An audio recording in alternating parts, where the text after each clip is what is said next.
嚟到下半年嘅時間啦，標普同納指咧喺上半年年尾就創新高嘅，不過隔晚啊開局第一日咧表現就麻麻地，三大指數個別發展嘅。到底下半年美股嘅部署應該點做呢？呢一節嘉賓我哋請嚟莊志雄 Louis 同大家詳細分析嘅。Louis 你好。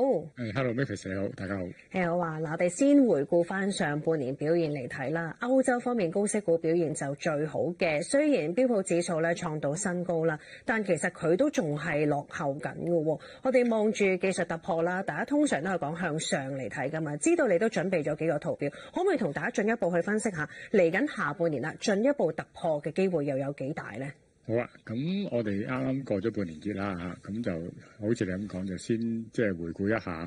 上半年係邊啲市場表現得特別好啦。咁你就見到一個好明顯嘅現象嘅嚇，上半年咧由於個美匯指數係跌咗雙位數字嚇，即係跌咗超過10%。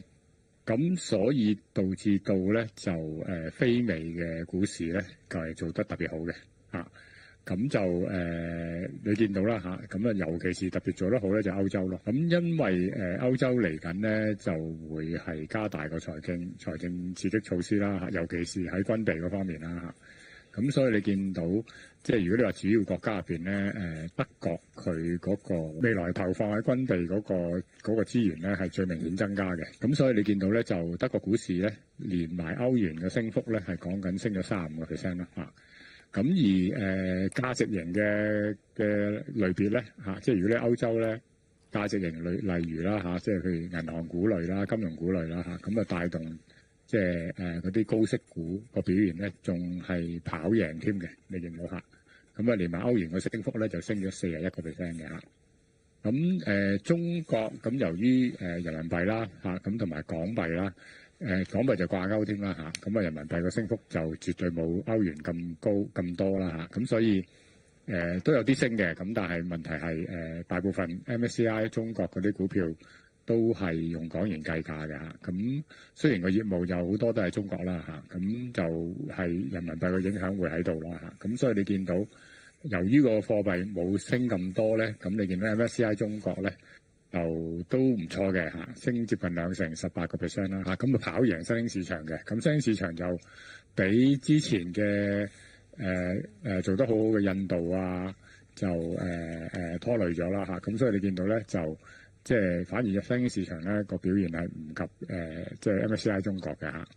咁所以好似你咁講啦，咁標普500指數咧，咁由於係美金嘅拖累啦嚇，咁就令到佢係落後嘅。咁而家我哋就即係今次就睇下啦，究竟即係美國股票嚇，咁呢一個類別可唔可以追翻上嚟咧嚇？因為嗰個落後嗰個幅度都唔少噶嘛嚇。咁啊，今日探討下呢樣嘢啦嚇。咁最簡單係睇 technical 先啦嚇。technical 大家睇到咧就係嗰個標普500指數就突破咗啦嚇，突破咗6000點啦嚇。咁你睇到咧就其實就如果係要吹呢個突破咧嚇，即係作為一個即係純粹做一個交易咧，咁就即係唔難嘅嚇，因為有一個好明顯嘅分水嶺咧，就係你可以當6000點都得啦嚇。咁但係我懷疑咧。6000點會下試翻都唔出奇嘅，有時啲嘢一突破完之後會拉回噶嘛，咁所以你俾多少少空間佢咧，就放低少少咯嚇，即係譬如5940咁咧，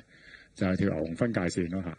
咁牛熊分界線咁即係話，即係之前大家見到啦，有支陽燭升翻上嚟嗰下，跟住就裂口升啦。咁最主要就係因為市場對放水嘅預期係變咗啊嘛嚇，咁所以第一就唔應該補翻個裂口先啦嚇。咁啊第二更加就唔應該跌穿即係5940嗰個陽燭底部啦嚇，咁變咗就距離現價就應該大約4% 左右咯嚇，咁4% 就搏上即係會爆上去啦嚇，即係如果你搏突破嘅話嚇，或者追貼翻其他市場嘅表現啦嚇。咁我用呢個即係個估值個角度去睇咧，咁如果因為而家美股個估值已經係超級貴㗎啦嚇。咁講緊經周期調整嘅市盈率咧係37倍，接近38倍㗎啦。咁歷史上咧貴過而家呢個水平咧，或者明顯貴過而家嘅水平咧係試過一次嘅啫。咁幾時咧就係2000年科網股最頂峰嗰陣時嚇，即係2000年嘅第一季。咁嗰陣時咧就經周期調整嘅市盈率咧係44倍咯。咁你就即係如果係炒呢個突破咧，咁就個心態咧就係話阿特朗普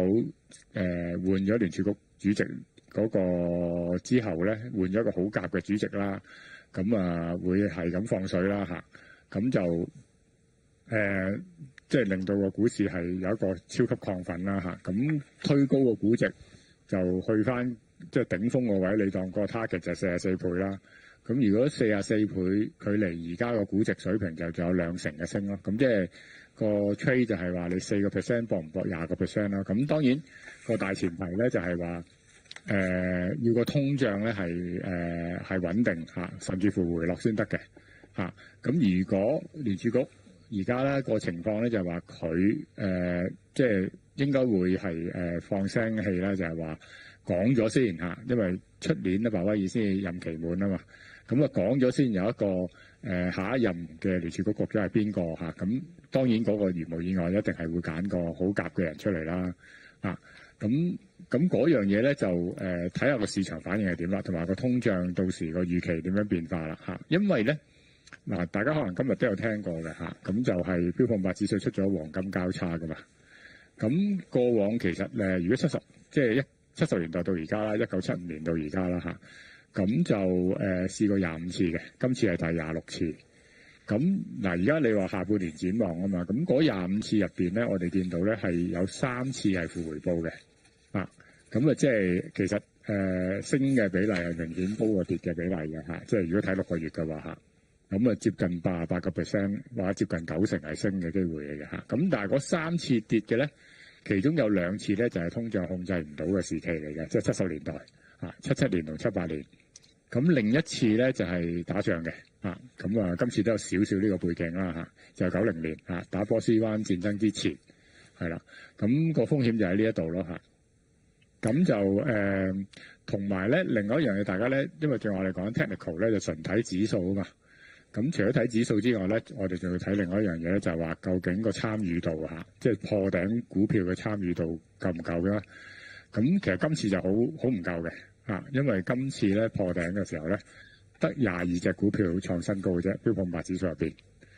咁以往咧閒閒地都50-60隻嘅咁舉個例子，2024年1月嗰次破頂咧，就係有67隻嘅，咁今次其實得1/3隻個參與度，咁所以個參與度咁不足嘅情況之下咧，大家就一定要，譬如舉個例子會就咁講跌翻落5940嗰個位嘅時候，一定要斬咗佢先咯咁再睇定啲咯因為始終而家我哋睇到咧第二季咧，其實美股嗰個盈利啦標普500指數嗰個每股盈利嗰個按年增長咧係會大幅放緩嘅因為之前咧就都仲講緊雙位數字嘅之前2季，咁但係嚟緊呢一季咧，分析員嘅預期咧係會跌到得大約3-4% 嗰啲情況咯咁呢個大家留意翻啦。但係 Louis 頭先你係分享咗幾個嘅風險因素啦，但係進一步我哋講埋就係嚟緊個息口，美國息口嗰個走勢。雖然有啲大行包括係高盛都估啦，下半年可以減息減到3次嘅咁，但係如果我哋望翻其實市場而家預測咧，講緊去到年尾年底個息率就3.68，其實減唔到3次喎。呢方面大家點分析咧？嗱，其實個市破頂2大因素啦，第一個因素就大家成日講啦 ，Taco 啦即係特朗普就一定係 chicken out 㗎啦即係最後講完啲嘢都係調翻轉做嘅咁呢樣嘢暫時我諗唔會係一個變數啦。咁所以最大嘅變數咧就係變咗係究竟減息係咪真係減到3次咯因為個市突破就係話由2次息，即係有啲大行係轉到變咗3次啊嘛。咁而家高盛就啱啱轉咗啦由2次變3次啦。咁而家講3次嘅有Citi 啦即係花旗啦咁有 Jeffrey 啦咁亦都有 Wells Fargo 啦咁 UBS 係講4次添，其實係咁所以如果真係喺即係唔理通脹嘅情況之下去減咧，咁個突破就可以維持咯咁但係個變數喺個通脹度咯，呢樣嘢我諗而家好難估嘅，因為關稅嘅影響係點，大家都唔知。因為而家高盛走出嚟講就話關稅嘅影響咧就唔會明顯嘅，咁佢咁樣講啦咁但係呢樣嘢都係要等個數字出咗我哋先至知嘅係啦。咁同埋另一樣嘢咧就幾得意嘅咁唔睇就唔知嘅。咁其實以往咧聯儲局即係新局長任命咗之後咧，咁嗰個息口表現咧就冇一次係跌嘅，其實次次都係升嘅嚇。咁講緊係咩咧？甚至乎係最夾嗰啲聯儲局局長，即係伯南克啦嚇，呢個 QE 專家啦嚇，阿耶倫啦嚇，繼承阿伯南克啦，呢兩個最夾嘅局長咧，佢哋上任之後咧3個月嗰個息口變化咧，無論短息2年期嘅債息定係長息10年期嘅債息都係升嘅喎嚇。咁呢個比較特別嘅嚇。咁啊更加唔好講即係一啲做得好差嘅局長啦，好似 Arthur Burns 嗰啲啦嚇，即係70年代嗰位局長啦嚇。咁啊嗰啲你見到個債息係明顯升添嚇。咁所以即係我哋唔知點解啊，可能個市場覺得新局長上咗之後咧，咁即係嗰個不確定性高咯。咁所以個風險即係會睇翻，就變咗啲人係唔按兵不動先啦嚇。咁變咗啲債可能冇咁多人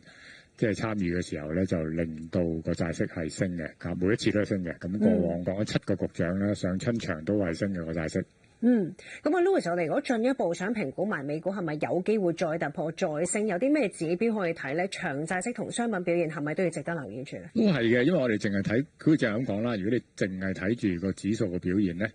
咁你咪用嗰4% 止蝕去搏個突破咯嚇。咁但係正話都講咗啦，其實而家呢個突破大股甚至乎係大股嘅參與度都唔係好高啊嘛。咁你見到 M7 都唔係隻隻升到行。咁個參與度唔高嘅情況之下咧，咁就要留意埋其他市場咯。咁其實我哋見到上半年咧，其實有一個位咧喺5月21號咧係影響個市場得好緊要嘅。嗰次咧，你見到咧就係嗰個30年期嗰個債息咧係扯咗上5厘樓上嗰一日。咁其實咧嗰日咧就影響咗個股市嘅，你見到。咁所以咧。而家30年期嘅債息喺5厘樓下就唔使驚嘅，咁但係萬一佢唔知點解升翻上5厘樓上咧，呢個係一個即係重要嘅位咧，大家要睇住嘅嚇。咁呢個第一樣嘢啦嚇。咁而家大約4厘77咁上下啦嚇，咁距離唔係好多嘅啫嚇，其實就嚇。咁呢個第一樣嘢啦。咁第二樣嘢咧就係其實個股市做得咁好，或者係非美嘅股市做得咁好，係靠美金跌啊嘛。咁我哋就睇美金跌咧，就最好有啲咩嘢去衡量美金係強定弱咧？因為而家美金啱啱就去到上升通道底嘅即係唔知佢唔會抽翻上去嘅。咁我最好睇乜嘢咧？睇啲落後嘅金屬落後金屬咧就係銅咯，呢個白金咯咁你見到咧之前咧初美匯指數跌嘅時候咧，做得最好就係黃金噶嘛咁跟住就白銀跟住炒上啊嘛再之後咧就輪到白金啦，跟住就到銅啦。咁你如果見到啲落後嘅嘢，例如白金同埋銅咧係冇力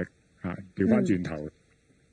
咁呢個又係一個即係我哋要留意嘅嘢咯。係咪即係個美匯指數會出現一個反彈咯因為如果美匯指數出現一個反彈嘅話咧，就應該係會影響翻個股市嘅尤其是非美嗰啲股市嘅咁所以即係配合除咗個指數個止蝕位喺邊個位之外咧，都配合埋非股票市場去睇一個即係突破，究竟係咪可以真係得咯？好啊，呢節咧唔該晒，Louis同大家詳盡分析咗咧美股下半年部署應該點做嘅。呢節唔該晒你。